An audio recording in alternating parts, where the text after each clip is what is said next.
Pour mieux s'immerger dans la réalité politique, sécuritaire, économique et sociale d'Israël, connectez-vous chaque matin sur Studio Kalita. Olivier Granilic vous y attend pour sa revue de la presse. Et c'est bien entendu le sommet historique qui a lieu actuellement même à Singapour, qui fait la une des quotidiens israéliens ce matin, avec des titres qui ne sont plus d'actualité, puisque ce sont des titres qui ont été imprimés dans la nuit et qui ne font pas état de la rencontre, ni de des résultats de cette rencontre. Donc on en sait maintenant un peu plus grâce aux différents sites d'information, et les dernières informations en provenance de Singapour, c'est que Donald Trump et le dirigeant de la Corée du Nord sont sur le point de signer un accord, un document en tout cas. On ne sait pas exactement quel est le contenu de ce document, quel est le contenu de cet accord. Visiblement, c'est une conclusion des discussions qui ont lieu cette nuit entre les deux hommes qui va être signé et qui va donner sans doute, comme nous l'expliquait il y a quelques minutes Michel Gerfinkel, l'occasion à d'autres rencontres peut-être, et donc d'autres accords qui seront signés. Mais en tout cas, un premier accord, un premier document est en train d'être signé actuellement même entre Donald Trump et Kim Jong.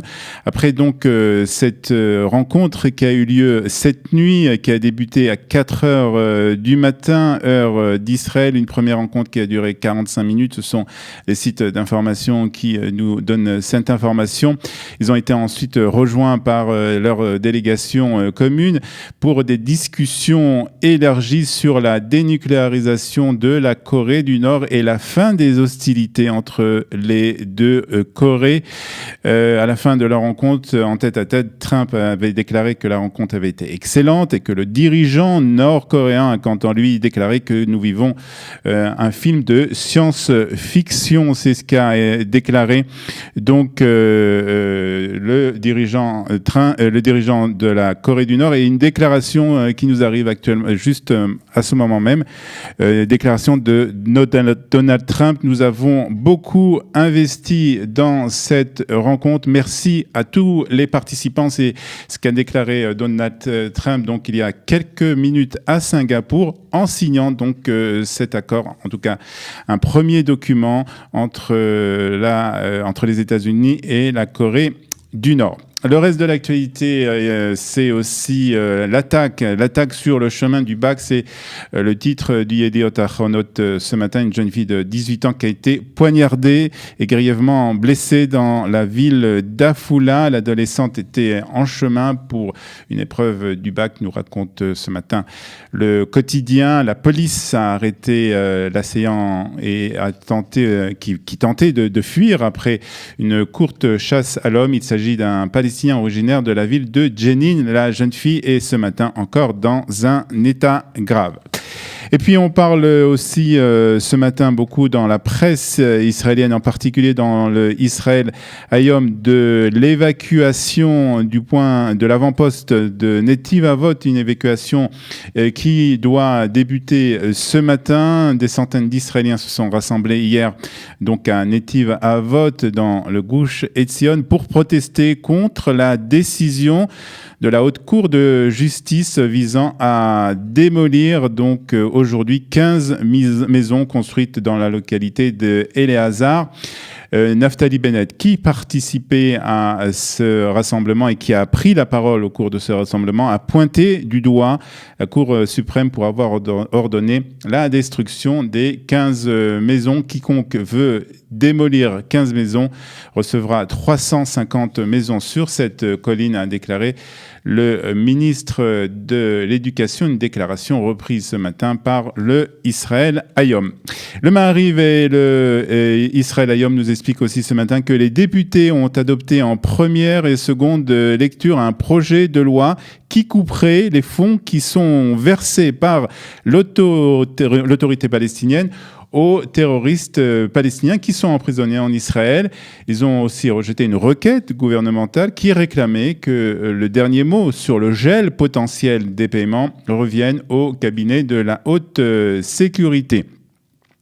Le projet de loi avait été proposé par un député de Yesh Atid et par un député de Likoud et qui prévoit, entre autres, que les paiements versés par l'autorité palestinienne aux prisonniers palestiniens et leurs proches devront être déduits des revenus fiscaux qui sont transférés chaque année par Israël.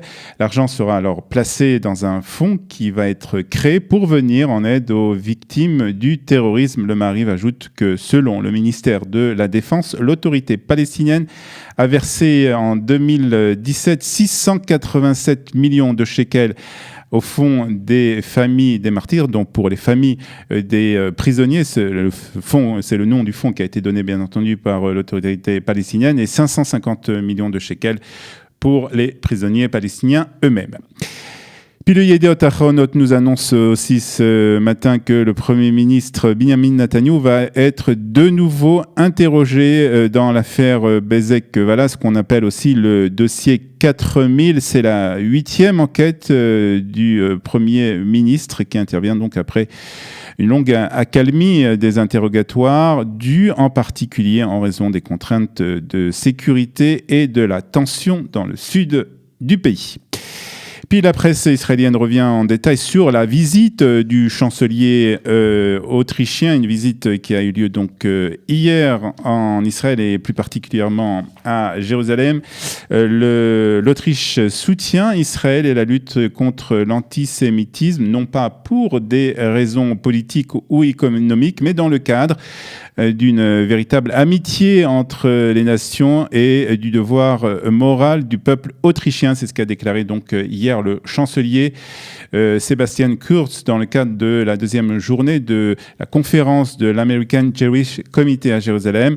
Le chancelier autrichien a aussi évoqué la tragédie de la Shoah durant la Seconde Guerre mondiale et a reconnu que beaucoup de gens en Autriche n'ont rien fait pour combattre le régime nazi. Un peu plus tôt, le chancelier autrichien avait effectué une visite officielle à Yad Vashem. Cher Sébastien, a dit Binyamin Netanyahou, c'est avec un grand plaisir que nous vous recevons cette fois de plus à Jérusalem. Vous êtes un véritable ami d'Israël et vous êtes un véritable ami du peuple juif. Vous l'avez démontré notamment aujourd'hui lorsque vous êtes rendu au Kotel, a déclaré donc Binyamin Netanyahou en accueillant le dirigeant autrichien.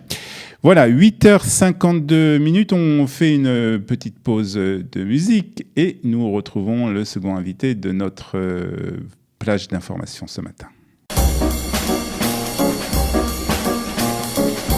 Pour mieux s'immerger dans la réalité politique, sécuritaire, économique et sociale d'Israël, connectez-vous chaque matin sur Studio Kalita. Daniel Haïk vous y attend pour sa revue de la presse.